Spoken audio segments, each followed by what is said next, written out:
there's much to say, everybody, in praise of this wonderful conference. Can you hear me back there? It's just so rich, so thoughtful, and so stimulating that words really fail. The conference has carried 200 of us together in a jam session of poetry. The land ethic is the focus.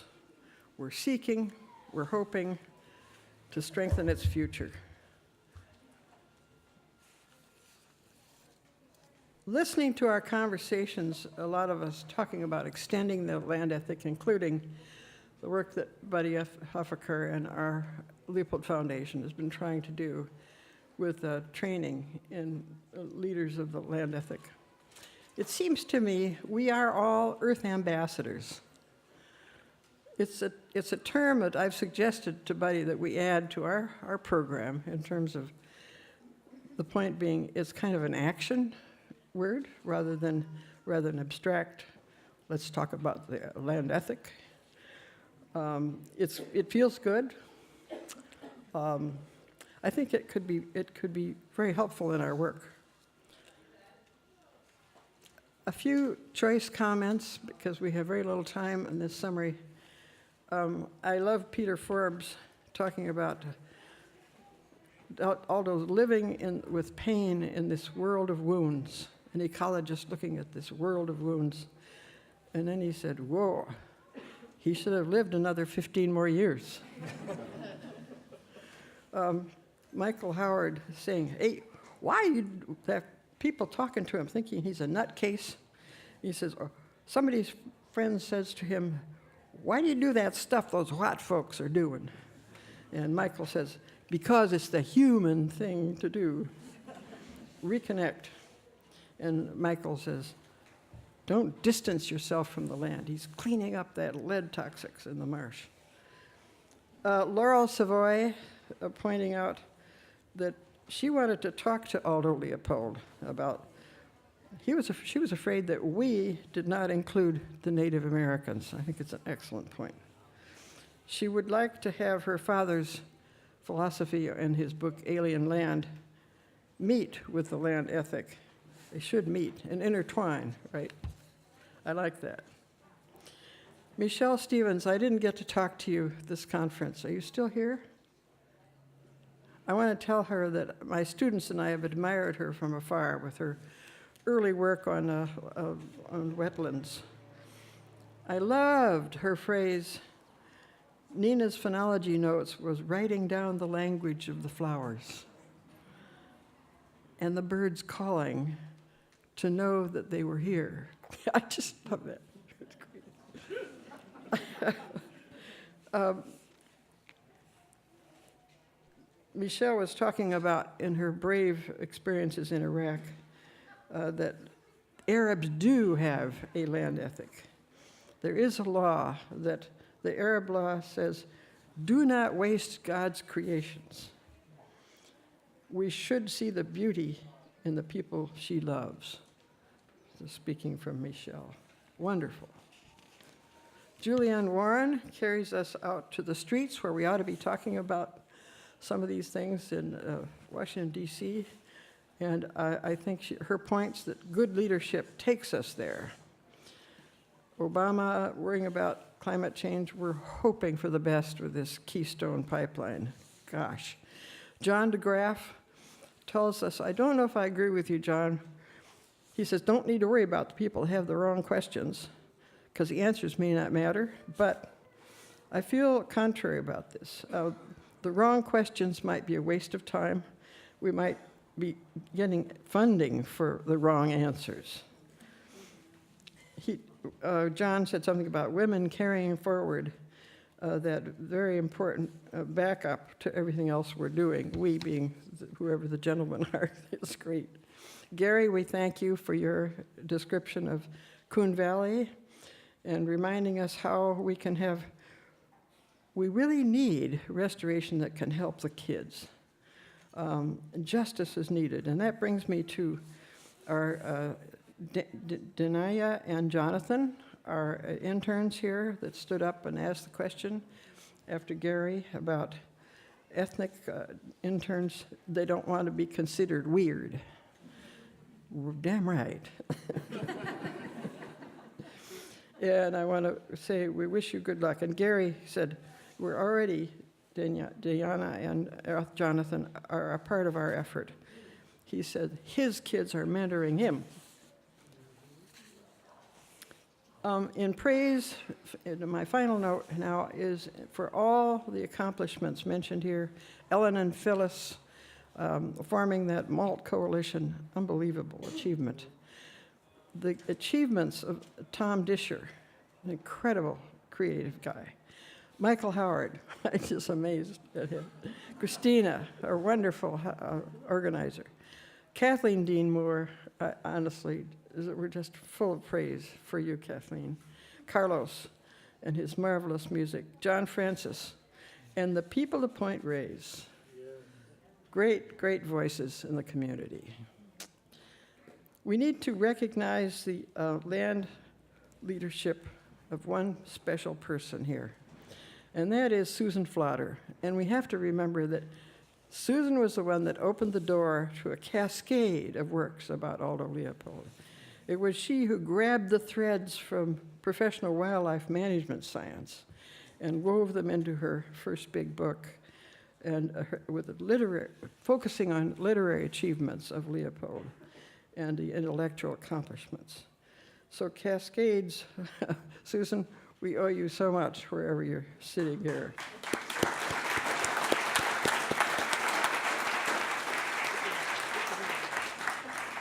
I look at Susan as a one-man committee to save the Missouri River. If you have any idea what she does, you will be amazed. I feel that I know so many of you, and I admire so many of you. I hope you all become members of Aldo Leopold Foundation. There's nice little flyers sitting around here, and inside of one of the brochures they're handing out with Dad's picture on it, that's your membership form. Send it in. And I want to thank you so much. I admire you all for lighting so many candles in your work and play. Thank you.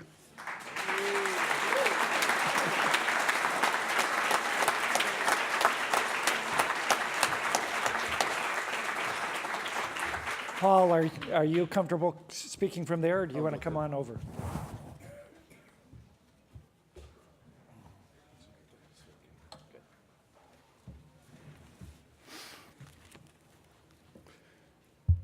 Thank you for a wonderful time here. Suzanne, are you here?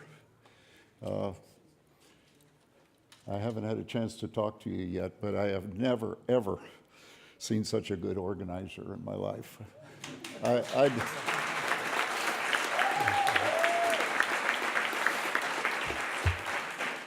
Back on our farm in Iowa, I usually respond on an email maybe a week later or something.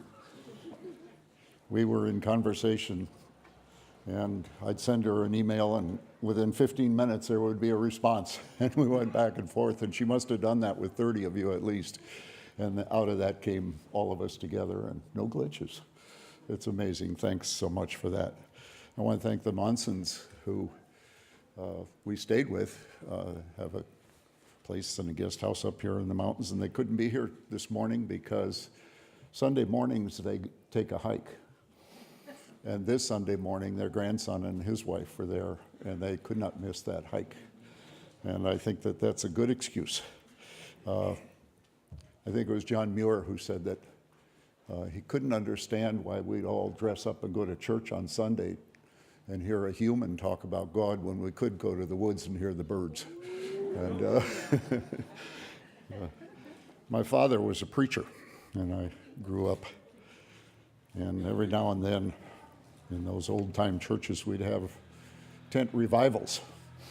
And that's what these 4 days or 3 days have been, haven't they? And we're all fired up and ready to go out again and light some more candles.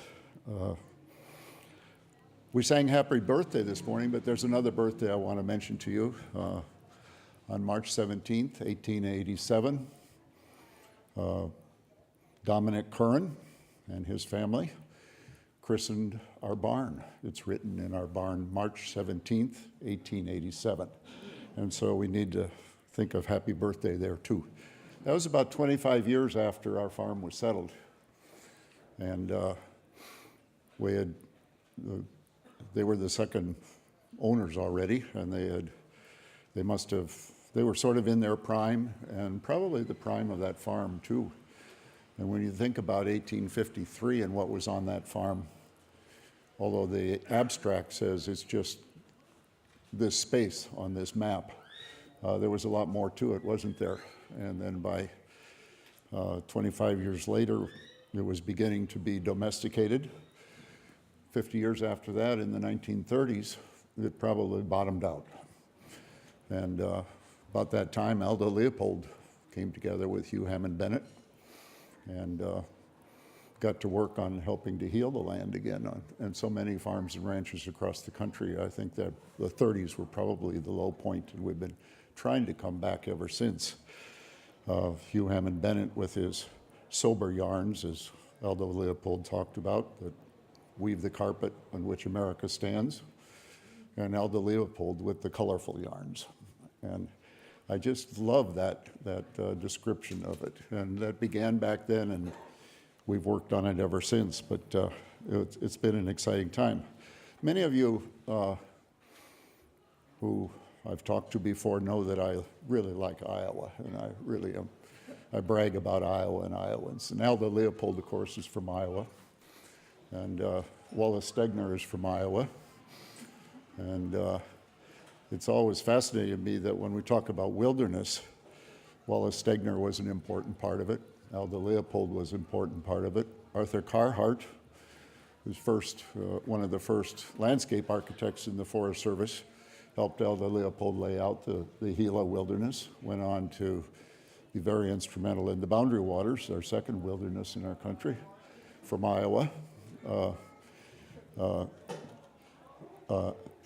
Ernst Oberholzer from Iowa went up and was a real key person in the Boundary Waters wilderness and establishment. And then beyond that, we had people like Ding Darling and Ira Gabrielson and a whole range of conservationists. So I'm very proud of the fact that I'm from Iowa.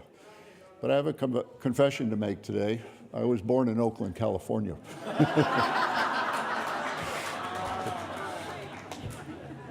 I have never claimed that until now. I've come back and I realize how wonderful a place this is. And you know something? I'm proud of it. So, I got my first start in conservation. My father would take me out to Yosemite, and we would camp out there. I can still sing some of those songs. There's a long, long nail grinding into the sole of my foot. It's ground its way into my foot a mile or two or something like that. But we'd also sit in the evening around the campfire and watch them push ashes off of Glacier Peak or Point. And I think we can say today we've progressed a little bit, but that was a highlight. I remember my father taking me down through the General Sherman tree and driving through a tree, and how wonderful that was. We've made some progress, haven't we? Yeah. I remember him taking me to Roosevelt Dam down near Phoenix, and how wonderful it was that we could dam that river. And we've made a little progress today, and some of those dams are coming out. So when we get discouraged, I think we need to remember that things were worse than they are today in some cases. I remember when I was 8 or 9 years old, and I'd take my fishing pole and go down, hop on the bus and go out to, I don't know if it was Treasure Island or someplace else there where they had destroyers mothballed after the war. And I'd fish off the bows of those destroyers. And I can still close my eyes today and see the raw sewage go by my bobber. I mean, our sewage system in the bay at that time was the river and the tides. We've made some progress. We've got a ways to go, but we certainly are doing much better now. Fast forward after my career at 3 universities and Peace Corps and things like that, and we settled on our farm in Iowa about 40 years ago now. And Had 3 experiences there off the farm during that period that I want to relate because I think they sum up a lot of what we're talking about here today. The first was in 1984, I got elected to the Iowa legislature. In 1987, we did Iowa's Groundwater Protection Act, and I fortunately was floor managing that legislation, and we put into it the Leopold Center for Sustainable Agriculture at Iowa State University. And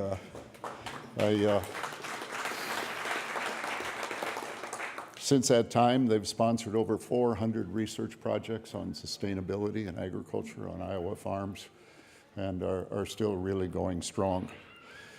One of the longest debates over an amendment in that was whether the women all got together in the legislature and thought we ought to call it the Rachel Carson Center.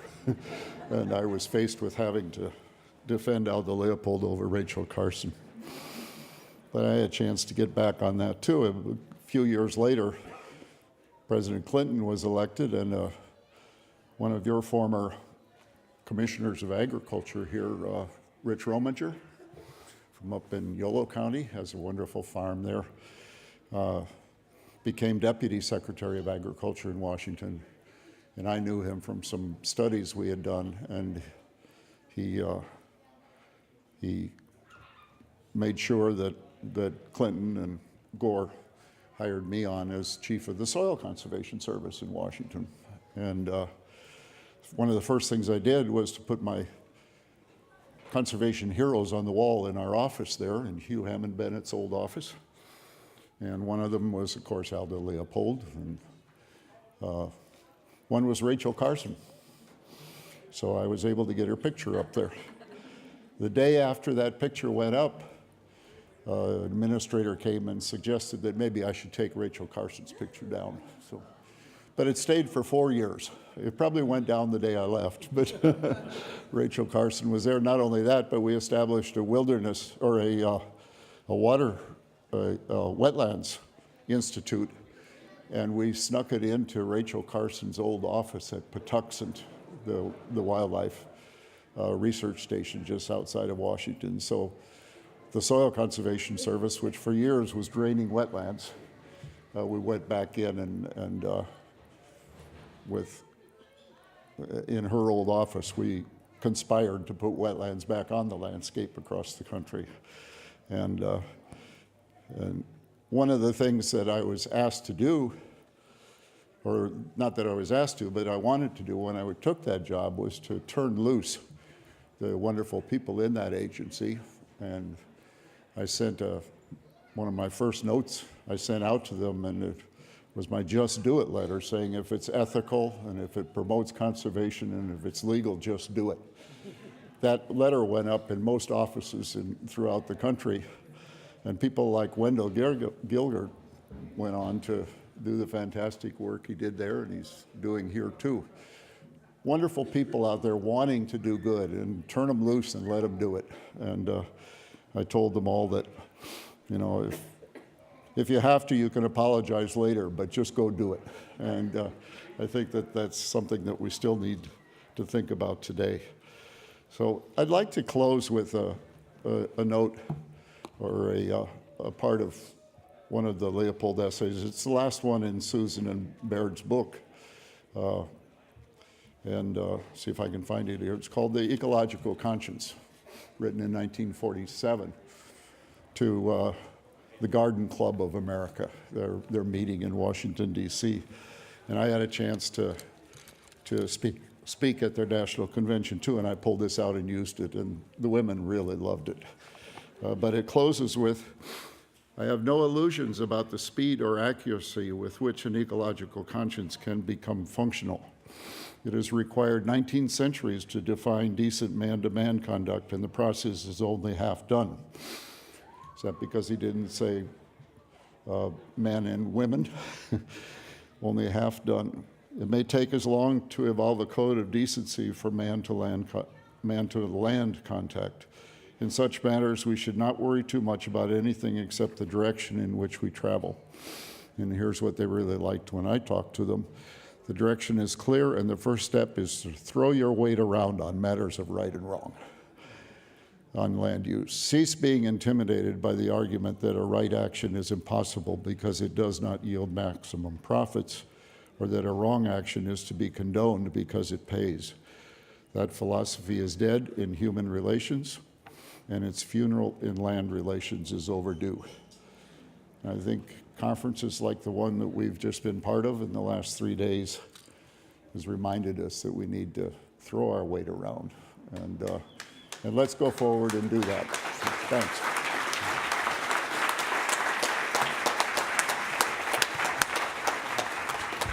Thank you, Paul.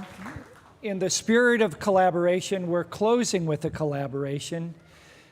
Peter and John are going to send us out on our way. And again, as other people have said, the conference continues, and so they're going to dance us out of here. So thank you, everyone, and thank you, Peter and John.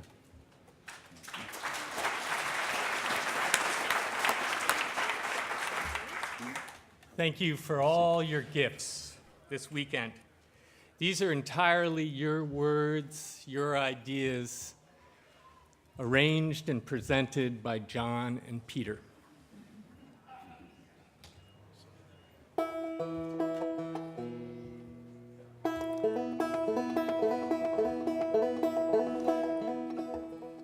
Lighting a candle with another candle, spring evening.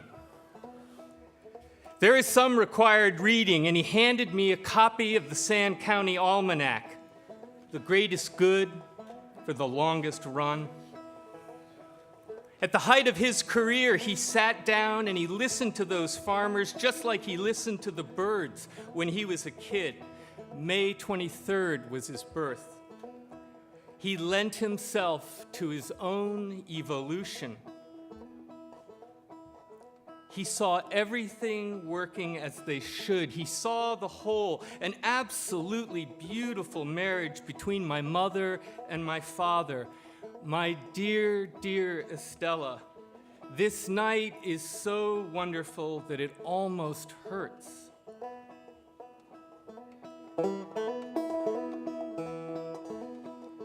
Where does the land and our communities need healing the most? How does land healing lead to human healing? How do our relationships to one another shape the health of our land? Lighting one candle with another candle. Remnants, 1883, boomerangs, transformation, harmony, self-renewal, wilderness. Restoration. Earth Ethic, 1923, The Shack, a holy book about the land, 1949.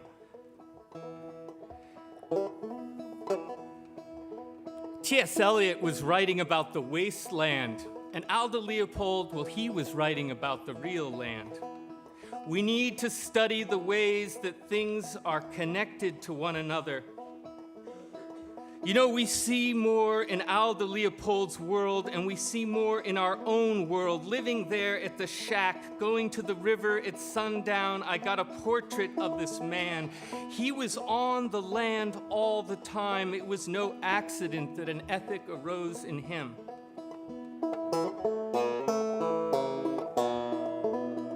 Nina helped me to believe in myself, and I loved her. Nina helped me to find my voice. We can change ourselves. We can change this world of wounds. Anacostia, 16. Huey Johnson, Philip Fradkin, Gifford Pinchot, Eden's Place, Estella, Luna, Nina, Susan, Elizabeth, Kate, Stegner, Leopold, Thoreau. Earth ambassadors. Conservation is a moral issue, decency rather than dollars, if we could only see the whole. I ran from that book because I felt so close to it. Huzzah! This book will be my drum, and it has. What part of this nation could have relations that were so bad? I was afraid that the we and the us in that book didn't include me. I'm trying to figure out how to feed my kids tonight. Why are you talking to me about a land ethic? One only needs a good shovel and a fence to fix. They're still growing cotton on the same piece of land that I grew cotton on as a child. For whom? What alienates us and what separates us? I dream of an alien land and a land ethic coming together in these United States. Are the answers worthy of the community I love? I tell them I am sorry. That the situation is hopeless must not stop us from doing our best. A deep chasm in that pasture healed itself. Hope is a shimmering disequilibrium. What's that sound? I went in and got my dad. He said, that's the sand hills coming. Say the word hope. An opening for possibility. Say the word hope. A poem in my heart. What does democracy look like? This is what democracy looks like. Dad, we get to see the stars tonight. What's the economy for anyway?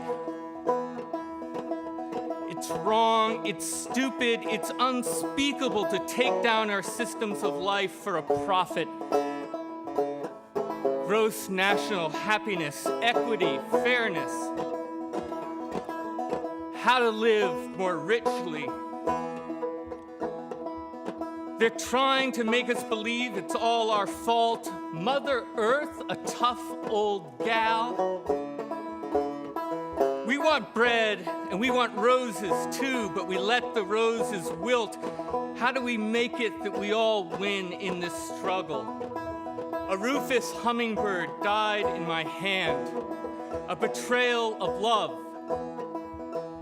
30% of the Mexican-American kids on our side of the border go to school hungry. Where does our land and our communities need healing the most?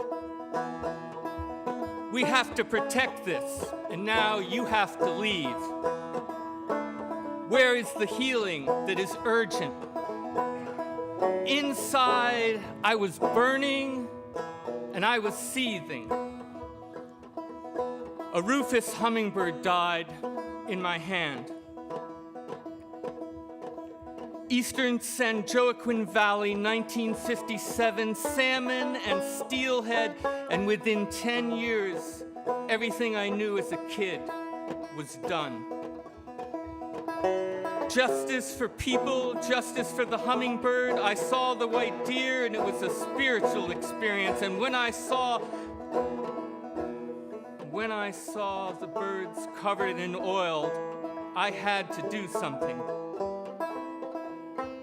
The challenge is to make that new step to become something new. I'm weird just like you.